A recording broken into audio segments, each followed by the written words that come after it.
Hello and welcome back to Over My Dead Pod. I'm Kylee Colwell. This is Kate Carter. And I'm Holly Spear. For this week's story, I'm going to tell you all about a strange string of events that happened in May of 2011.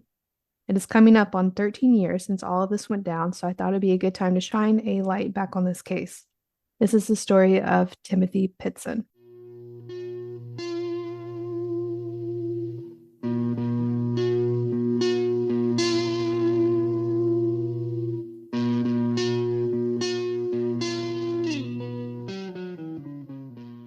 On May 11th, 2011, James Pitzen, who went by Jim, dropped off his 6-year-old son Timothy for kindergarten at Greenman Elementary School, just like any other normal day at 7:45 a.m. The school was right in the middle of their town of Aurora, Illinois, a large suburb of Chicago. After dropping him off, Jim went to work a few blocks away until it was time to pick Timothy up from school. It was actually a half day at school, and Timothy needed to be picked up pretty quickly at 10:30 a.m. But when Jim got to the school, he found out that Timothy was not there. In fact, he had been checked out by his own mother and Jim's wife, Amy. Reports vary with what time he was checked out, but it was sometime between 8:10 and 8:30. The school administrators explained that Amy showed up a little frantic, saying there was a family emergency and she had to take Timothy home. Jim thought this was odd. There was no emergency that he was aware of. No one called him, including his wife. He brushed this off, though. Of course, there had to be an explanation. He called Amy's mom and some other family members of hers, but they confirmed that there was no emergency. Between these calls, Jim was also nonstop calling Amy, but the line kept ringing and ringing with no answers. He also called Amy's work, where her boss said she had left early that day because she wasn't feeling well. A bit before this, I couldn't figure out how long before Amy was diagnosed with vertigo. What is vertigo? Holly. Oh my gosh. I feel like Holly's like not the baby of the group, but I feel like we're constantly like, Holly, you need to you need to catch up. You got to learn. No. You don't know what vertigo you tell is? me. No. So vertigo, because it can happen in pets as well, but in humans, it's actually something with inside your ear and your hearing's off, and so it makes you unbalanced. Oh, yeah, because like your balance and stuff is in your ear. Yeah. Like if you And get car sick, so it's like a yeah, and so like concussions, you can get like vertigo with concussions. Some people are born with it, but I think you might be able to have ear surgery to fix some of the stuff, but overall, I think you just have to take meds for it. But it can make you really dizzy. You can fall a lot. Like a lot of people are bedridden with vertigo. Okay. It's a big thing. Sucks. Yeah, that sounds terrible. Yeah, it's like being drunk but not having fun. Yeah, like What's the point? yeah, what's the point? Yeah. So Jim checked the medicine cabinet at their home to see if she had her medicine with her, thinking like maybe she was having a vertigo episode or if she had taken the medicine at all. But the pill container was there and it was full, along with all of the antidepressants that Amy had been prescribed. In fact, these medicines hadn't even been opened. She wasn't taking them at all. No, none of her medicine. At least a month, I'm assuming, if she filled the prescription. But Jim thought, maybe I'm just being paranoid. There's got to be another explanation for this. Jim and Amy had a pretty rocky marriage with intense arguments and even talks of divorce. Before all of this went down, Jim had actually caught Amy texting one of her ex-husbands. She had 3 ex-husbands, but Amy went as far as to meet up for lunch with one of these guys. Jim suspected that Amy was still in love with him, and he made her choose him or Jim. Amy seemed to love Jim, and they had a child together, so she chose Jim. Then there was the week before this, when Amy took a sudden girls' trip to the Bahamas without telling him, or anybody, causing a big fight. I'm sorry. Wait. Okay. What? Could you imagine just taking a week-long trip to a different country without telling your spouse? I would Bye. love that. Especially if you have a child. I would love, oh no, the child would come with me, but Cameron just pieced out and went to the Bahamas. I'd be like, okay, where are the papers? Yeah, when you get back, divorce.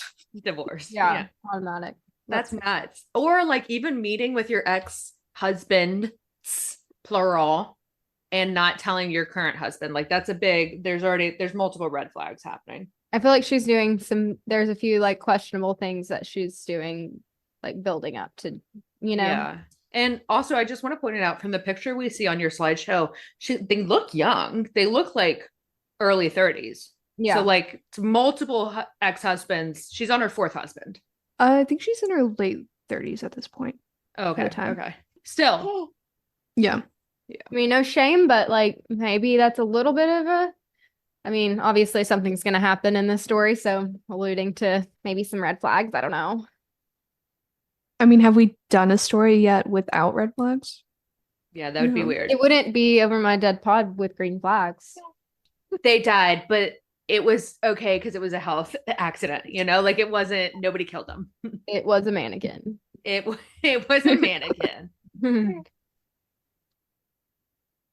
So Jim is seeing all these red flags, just like we are, and he just assumes that Amy must have just taken their son to get away for a bit and maybe to even get back at him for all these arguments.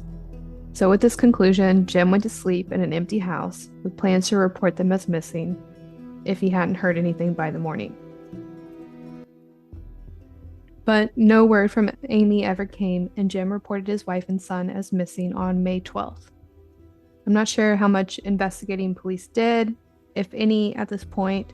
There isn't much reporting on it, and I'm sure it wasn't the top of the priority list. A mother who had custody of her son went away for a little bit after some arguments. That was all it could be. So no Amber Alert was ever issued, but Timothy was entered into the National Database of Missing Children. I feel like an Amber Alert should have gone out. Yeah, it's still I mean, it's still his right? Kid. It would technically still be kidnapping. Yeah. There's laws about that for sure. I don't know, but I don't know about 2011. I know now that would be considered, like they'd put out alerts for it now. Yeah, and at this point, I mean, they don't know where she is. I understand if she she crossed state lines. You know what I mean? Yeah. Right. Yeah, it's a gray area for sure, but yeah, maybe they have to wait like 48 hours. I don't know. Yeah, we'll have to look that up. That is weird. So by the next day, the 13th, Jim got a phone call from Amy's mother saying Amy had called her and they were fine. Relayed back that Amy said they were just taking a little trip to get a break. Amy reportedly said she was going to be back in a day or two, and Timothy could be heard in the background talking about getting some food. He was hungry.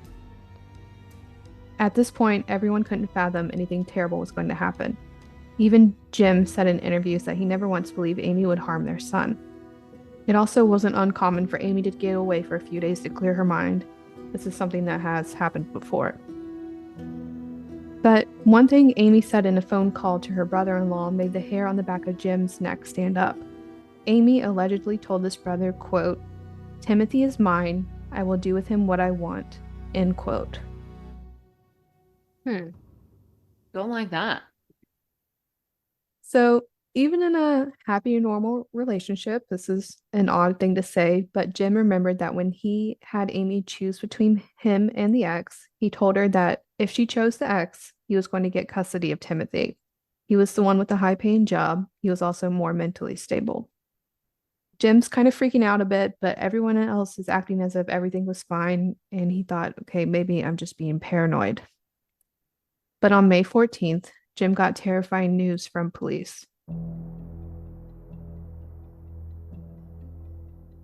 At around 12:30 p.m., a maid attempted to enter room 108 in the Rockford Inn in Rockford, Illinois to do, the routine checkout cleaning. Instead, the maid found that the chain was latched on the door, and the only thing she could see was a blood-covered room and the body of a woman. When police arrived, they quickly assumed it was a homicide. That's how bloody this hotel room was. It wasn't until they realized that the hotel room had been locked from the inside did they realize there was no homicide. Amy had committed suicide by slashing her wrist with a box cutter while laying in the bathtub. The investigation showed that she bled out for a while there before walking over to the mirror in the main room and then slashing her own neck. A later toxicology report also showed that she had ingested a deadly amount of antihistamines. Damn. I mean, that's not a very typical way to commit suicide. I mean, No. the wrist thing, I mean, I get that, but to slash your throat, that's pretty. If they're saying this was suicide, then she barely cut her wrists because I Well, don't feel like you could have done the both. I think that's the theory is that she took the pills. It was a deadly amount, but I guess it wasn't happening as quick as she would like. She went to the bathtub, cut her wrist, laid there thinking it would happen then, and that was also too slow. So that's when she went and cut her neck. I mean, that is just truly gruesome and morbid. Like, Also, she tried to overdose on antihistamines, Mm-hmm. on allergy pills. Yes. Okay. Apparently, it was the report I saw said it was a deadly amount. So apparently, you can do that. So No, yeah, it's just not what you would take if you were trying to, I don't know. This is weird. Jim did tell reporters and the police that Amy had attempted suicide twice before, but he thought she was doing okay. So this might ease your is it suicide or not question. So once prior to their marriage, Amy drove her car onto the railroad tracks, but changed her mind and checked herself into a hospital. The second time was during their marriage, and after a fight, Amy took a bunch of sleeping pills and jumped off of a cliff, breaking a bone in her back, and she developed hypothermia. And she actually would have died had it not been for a fisherman who found her the next morning. Okay, so she is suicidal. Yes. She has some mental health issues. And from what you said at the beginning of the story, she is taking none of her meds. yeah, I was gonna ask that. Do we know if she has any other mental health issues? The only thing I could see is like depression. I couldn't see anything, Yeah. like But personality disorders or anything like that. What other Yeah. medicine is she not taking? Is it just for the vertigo? Like that wouldn't cause you to. No, I think she was on like Lexapro and Wellbutrin, Oh, which is okay, like I got you. I depression. got you. Okay, we know the good stuff, right. Yeah. Love them. Love it. By Amy's body in the hotel room, there was a suicide note. So this note hasn't been released in its entirety, but the family have, opened up about some of the contents. From what I could gather, the note in the hotel room was fairly short, only about 5 sentences. She reportedly apologized to the hotel maids for the mess she made before going on to call Jim, what he has said, a loser and other derogatory terms. But no mention in the note of their son Timothy. And if you couldn't gather already, Timothy was not in the room and there was no evidence of him ever being in there. I mean, good, but also, where is he? Where is he? So he wasn't seen by anyone at the hotel or on any of their security footage. His DNA wasn't found on anything inside the room, including the blade Amy used to commit suicide. So police tell Jim about finding Amy, but not Timothy, and a search begins. While police are combing through Amy's phone and bank records, letters started to arrive in the mail from Amy, which she had sent before she committed suicide. Amy had mailed handwritten letters to her mom and to a friend. These letters said something along the lines of, Timothy was fine. He was with people who cared about him. One of the notes said he would never be found. The note to her mom said, quote, I can't take the chance of Jim hurting Tim because of my choices, end quote. And neither of the notes said where Timothy was or who he was with. So with these troubling notes, police began to crack down on Amy's timeline and whereabouts the past few days. So after checking Timothy out of school, where she went wasn't exactly clear, but we do know that she dropped off her car at a repair shop at 10 a.m.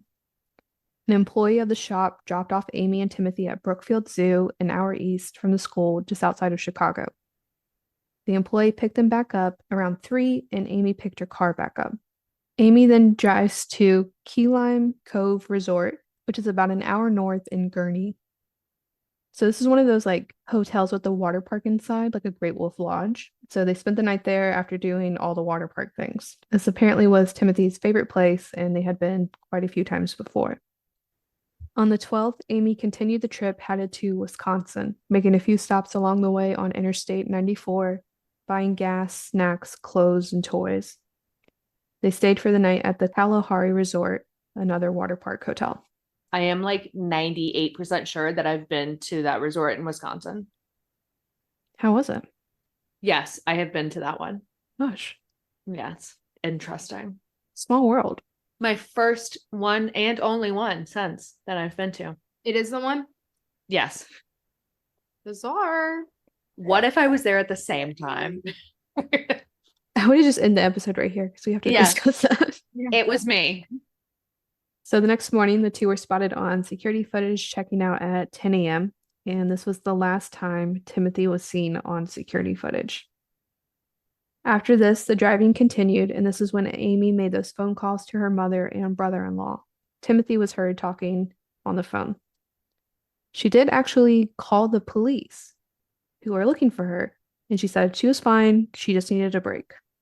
Amy drove south from the resort along Interstate 39 before heading west on Interstate 88 towards Sterling, Illinois. Sterling is about 80 miles west of their hometown of Aurora. Once in this area, Amy turned off her cell phone sometime between noon and 1:30 p.m. The last time Amy was seen on security footage was around 8 p.m. that night at a dollar store and a grocery store in Winnebago. She bought a pen, notepaper, and envelopes. And these items were later confirmed to be what she wrote the notes and letters with. And Timothy was not in the store with her. At 11:15 p.m., Amy checked into the Rockford Inn alone, and we know what happened next. So police located Amy's Ford Expedition in the hotel parking lot and towed it back to Aurora for testing, hoping there would be some clues somewhere inside it. Do you guys know about sedimentary analysis? Like rock analysis? Yeah. Yeah, like rocks, dirts, plants. I see it all the time on forensic files. Certain soil or certain environmental things are only in certain locations, so they can kind of trace it back to a area. Exactly. She doesn't know vertigo, but she knows sedimentary. Everybody knows rock something. formation. Yeah. Damn it. So they're hoping they'll be able to track this down to a very specific area, but they didn't get too far. But they did get some helpful information. So rocks in the tires showed that at some point the car was parked on a gravel road after driving down an asphalt secondary road. So not like a highway. At another point, the car was backed into a grassy area with no trees. And specifically, they said no corn. The dirt inside the car was still wet, and it had been raining the day before Amy was found. So forensics was able to narrow it down to a field that was not farmland. The grass wasn't cut, so this ruled out any residential areas or parks, likely a rural area off the side of the road.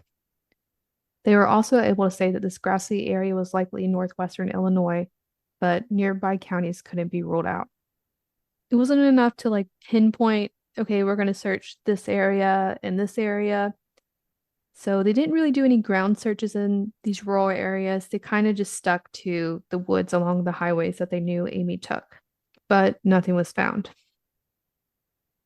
So while they're searching around, police focused on the inside of the SUV. And this is where they found a quote, concerning amount of blood, end quote, in the back seat, along with some more wet dirt.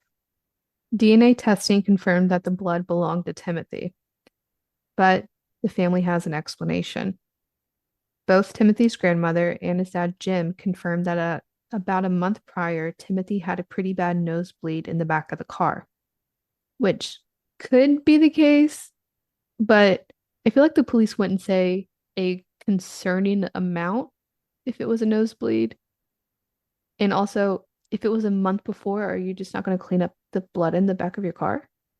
I wish they would have said how much it was, because I mean, I guess, I don't know, I've seen people have some pretty bad nosebleeds, but concerning to me means like life-threatening, but I guess it can mean different things to different people. I don't know. Right. And was it like remnants of the blood, or like was there full on blood back there? Because that's a big difference too, like to what extent? And they did say there was like wet dirt with the blood. Yeah, I know the dirt wasn't there like a month before. I don't know. So from their investigations, police created a list of missing items. So these are things that they could confirm that Amy or Timothy had with them during this little trip, but were not found in the car or in the hotel room. The only thing that was Timothy's in the hotel room was a t-shirt that was just bought at the zoo. Of Timothy's missing belongings were a Spider-Man backpack that he had at school, along with toys, clothes, and toothpaste that Amy had bought during the trip. Police asked hunters and hikers to be on the lookout for these items. As for Amy's belongings, police sent out alerts to be on the eye for her cell phone and her iPass, which is like the little toll road scanner in the car. The iPass could further narrow down Amy's movements and hopefully lead to where Timothy is or went. To this day, it has not been located, but police were able to recover some toll records, which showed something kind of interesting. The records show that Amy made 2 trips to Sterling, Illinois, a few months before taking Timothy. So this is the town where she turned off her cell phone on the 12th. So none of Amy's family, friends, or husband, Jim, could explain why she would go to Sterling. She had no ties to the area and didn't know anyone there, and no one knew about these trips. People are theorizing she was scoping out the place. It took 2 years for Amy's cell phone to show up. Get this. A few weeks after all this happened, a woman found the phone on the side of the road in Mount Carroll, Illinois, and kept it on her shelf for 2 years. Okay. Sorry. For what reason? I don't know, just to use it later. I don't think she really knew what was going on with the phone, but 2 years passed. She ends up giving the phone to her brother who needed a phone. He charged it, he turned it on, and that's when he realized whose phone it was and turned it into police. Another thing missing was the outfit Amy was wearing when she was last seen with Timothy. When they checked out of that last hotel, Amy was wearing a white shirt and brown capri pants. When Amy was alone at the dollar store, she was in a black t-shirt and shorts. The outfit she wore when she was with Timmy was never found. So now that police had the phone, the investigation turned. This time to figure out if Timothy was secretly adopted. The secret adoption theory came up stemming from Amy's letters talking about, Timothy was with someone who cared about him. He was fine. And this is what the family still believes what happened, that Amy gave him away to someone. There's really not any evidence to support this. Do you think the family's just clinging on to hope that he's alive? I think so, which is sad. Yeah, for sure. I mean, there are rare cases of kids being taken or given away, but at the time of this, like, he's 6, like, he knows his name, he knows his parents, he knows what school he goes to, etc. Yeah. I think it's possible, but very unlikely. Like, I can't say it probably never could happen because I'm sure it has, but I find that unlikely. It's possible, and Jim is still constantly in the news looking for his son, who will be turning 19 this year. If Timothy was out there, I don't know, I feel like he would have reached out by now, but Jim thinks he hasn't reached out because maybe he can't or he's off the grid. Police have pretty much crossed this theory out. When they got a hold of Amy's cell phone, computers, and financial records, they didn't find any evidence of an adoption. All conversations could be traced to those known to people in Amy's life, and there are no talks of giving Timothy to anyone. My biggest evidence or biggest point that this didn't happen is if she was planning on meeting up with someone to give Timothy away, why would she turn her cell phone off? Like, wouldn't you need that to reach meet up. whoever? Yeah. Yeah, Like, hey, meet here, or like, find a location. You'd need to communicate with those people, I guess. exactly. Yeah. And I mean, so there's been nothing found other than the blood, though, in the car, and we don't know how much it was. Is that right? Correct. Okay. The whole concept of that he's even alive is almost sad for his family, like they're keeping their hopes up. Yeah. Yeah. I mean, I sure, guess- do I hope he's alive? Absolutely, but I don't assume it whatsoever. No. I could see how they would want to cling on to that without Yeah, they're any hoping evidence. the best. That's the Yeah. best for their situation.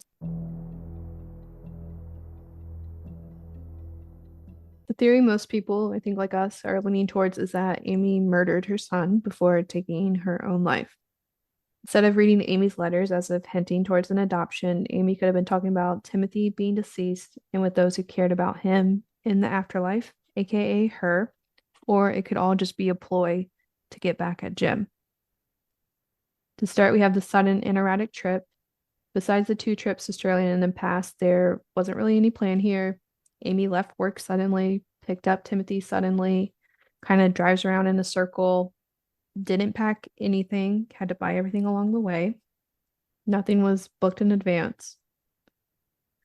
So I think this kind of points to kind of a mental break. Like this is very sudden and unplanned. Yeah. Like going to the water parks and zoos was Amy's attempt of giving Timothy a few final fun days because she knew what was going to happen. Ugh, that's just heartbreaking. Lastly, we have the dirt and grass found in and under the car, showing that Amy drove into a field and was parked there for a bit. So the areas where all this matched to covers the places where the phone was found, the stop in Sterling, the dollar store, and the motel. So if Amy did murder her son, I'm willing to bet it was at some point between turning her phone off and going to the dollar store. This also matches with her phone records and what people heard on the phone calls. No pun intended, that would like put the nail in the coffin is the lack of murder weapon. I mean, we know a lot of things are missing. Obviously, she dumped some things. Like she didn't even pack clothes, she didn't pack any paper to write her notes on. There's no evidence of her buying anything that could have been used as a murder weapon. But I don't know. He is like a little kid. That's kind of morbid. There's other ways to kill a little kid. Yeah. My thing is that what if she had a murder weapon with her at, like let's say like even like a crowbar, like in the car or something like that. Whatever she did with his body, she also just put the murder weapon there. Yeah, or somebody just picked it up like that lady did for Yeah. their phone for 2 years, or it just, left undiscovered and then Yeah, everything could be with Timothy wherever he is, or I mean, yeah, it's a long road trip. You just dump it into dumpsters or trash cans. yeah. So police did find something strange in the hotel room, and it was, they said, a children's medication that could be used to sedate a person. Hmm. Okay. Well, that's not good. Or something else I haven't told you all yet.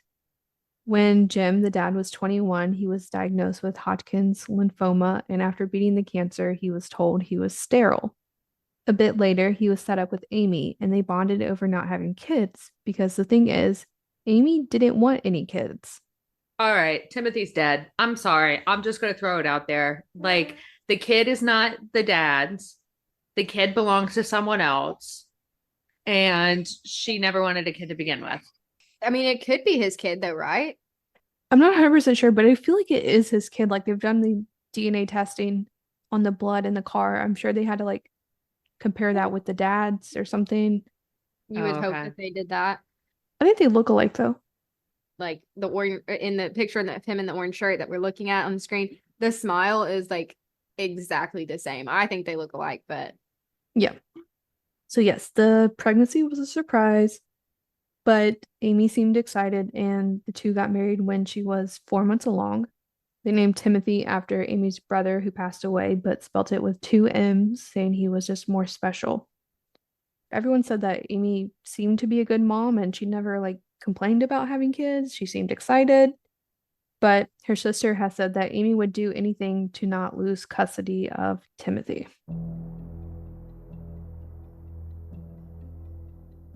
So police have not yet ruled this as a homicide case and are treating Timothy as a missing child. They have said they continue to get leads and tips, but they're slowly trickling to nothing. In December of 2011, there was a reported sighting of Timothy in a car at a Denny's restaurant in Aurora. Police rushed to the car only to find out that it was not him. There have been other reported sightings as far as Massachusetts, but they were also not him. But then something promising popped up, this time in Newport, Kentucky. Calls began to pour in about a teenager running across the bridge, going over the Ohio River, and then wandering aimlessly down the street in the rain. Local police were able to find the boy, who they described as distraught and shaken up. When talking to him, the boy said his name was Timothy. He also claimed to have been held captive by 2 men who abused him. So he was brought into the station for some additional questioning, and police heard his story.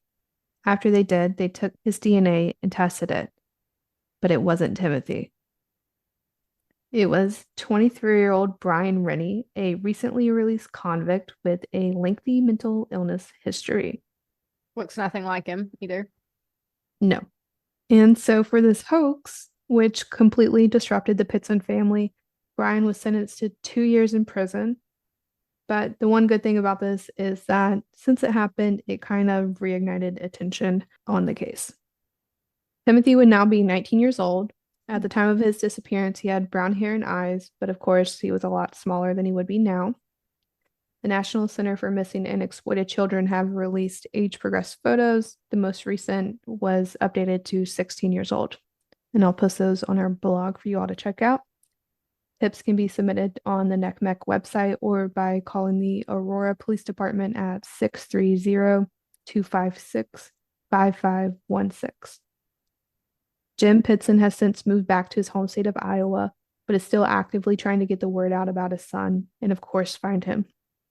In an interview, Jim said, quote, "I think he's going to find me before I find him. In my whole mind, I know he's here somewhere. Where he's at, I'm not sure," end quote.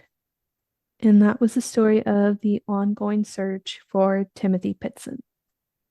When Kylee first popped up the story, I was like, why would you spell your name with 2 M's? And then I looked at the name a little bit more and I was like, wait a minute, I feel like I've heard this name before. It wasn't until you got to the very end that I totally remember The hoax. The hoax. Because the hoax was nationwide. Like that, it was like, oh my God, he's been found. Like years later, however many years later, he's been found. This is amazing. And then it turned out to be a hoax. And everybody was like, what? It was big. It was real big. Gotcha. Yeah. And how shitty. I mean, the dude has severe he has some mental issues for sure. Yeah. But like clinically diagnosed as well. So, I mean, but just, yeah, that's how I remember the name. The whole story I didn't know. And it's really, really sad. And with that, thanks for tuning in to another episode of Over My Dead Pod. If you want even more information, including photos from the case, you can check out our blog on overmydeadpod.com.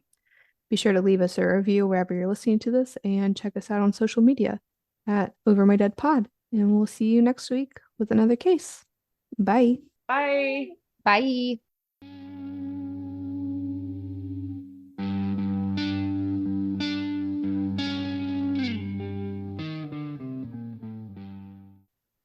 Holly, I think we need you singing on the new Overtime track. Overtime. Kate is currently being eaten alive by her baby. Mauled. Millie is trying to eat my cheek. She's obviously a little hungry right now. She's shoving her fist in my mouth and she's biting my cheek. Crazy. She a cannibal? Oh, she's been listening to Over My Dead Pod too much. Yeah. So I'm like, eat you, mama. I need to get her an Over My Dead Pod like onesie, but I feel like I should wait and just get her like a little outfit. Oh, she's got my earring and my hair. Ow. Ow. My baby hair. Millie is violent today. Oh my God, she just ripped out some of my hair. Ow, Mill. She heard the story and is like, I'm going to kill you before you kill me, bitch. Damn, dude. Whoa. We're having a day. We're having a day. Mills, you need baby therapy. You need to have you had a nap today? Because you need one. You guys seen that video? No.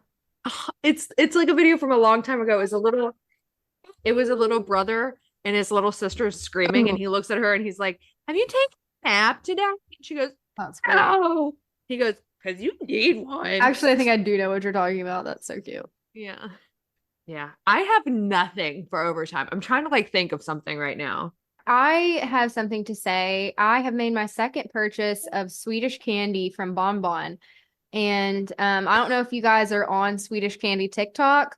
If you're not, I'll say it extra loud for your phone to pick up and the Chinese to put that on there. I'm sorry. Bon Bon, Swedish candy, TikTok, you need to be on. Hold on, I gotta Google this. I literally don't even know I don't go on TikTok though. Don't look at the price tag, bitch. Bon Bon Swedish candy. I'm looking it up. Okay, I'm I don't like chocolatey things. I don't like cake kind of stuff. Yeah, But you like Swedish fish, don't you? These are yeah, Swedish fish. not It's really. I literally like Swedish. Wait, Holly, $18 for a small bag? I got the sour mix. Yes, mine just made my second and third purchase that I can get it every like a lot, you know? Can't you just go get sour candy from like the No, mall? no, you can't. This is Swedish candy. It's sourer than sour candy. It's got a whole different texture. It's really freaking good, and They I have a love it. chocolate one. And I'm gonna start buying it all the time. It's like a fluffy texture. It's fizzy and fluffy, and it's so much more sour than other candies. Apparently very popular. The website says you could experience a delay of up to 3 weeks. Yeah, TikTok has blown it up. I can't believe y'all aren't on it. Mine literally says plan ahead by ordering 7 to 8 weeks in advance. Do y'all Oh my like sour candies or sweet candies? Sour I'm Patch Kids, the I'm watermelon. both. Yeah. You I'm like a both? big chocolate. I'm a chocolate gal, but I will eat any type of candy. Okay. I'm still working through my Girl Scout cookies I got like months ago. Absolutely not. I eat those in like a day. Well, I got one of That's every best. box. I love that. What's your favorite box? Samoas. Mm-hmm. Those are the best ones. Yeah. I'm sorry, I'm a Thin Mint hater. They're too Really, I thin. like Thin Mints. They're good, but Do you like mint ice cream? I know that's a debate, but yes. I do too. Oh my gosh, if people in Florida or if you have a Publix nearby, they have limited edition ice cream, Publix brand, peanut butter pie, and it's the best ice cream I've ever had in my entire life. Probably is a Publix, but we don't have those in Arkansas. Publix representative here. How did you get into that? TikTok, girl. And you ordered once and you were like, wow, that's the best thing I've ever tasted. I've ordered twice now, and I got an email saying that it was delivered to my house, and I've already ordered another one. You can How enjoy I it in showed- 8 weeks. Yeah, How and then I big showed are the things? how big. Yeah.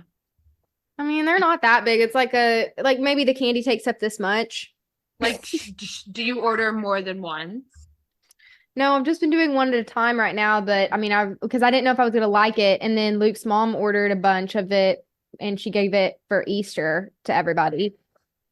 I ordered more because I'm addicted. I'm obsessed with it. I do want it sour all the candy. time. I love sour candy. Okay, well, good to know for future gifting for you. We'll just buy you Bonbon. sour candy. Bonbon. Yeah. I love it.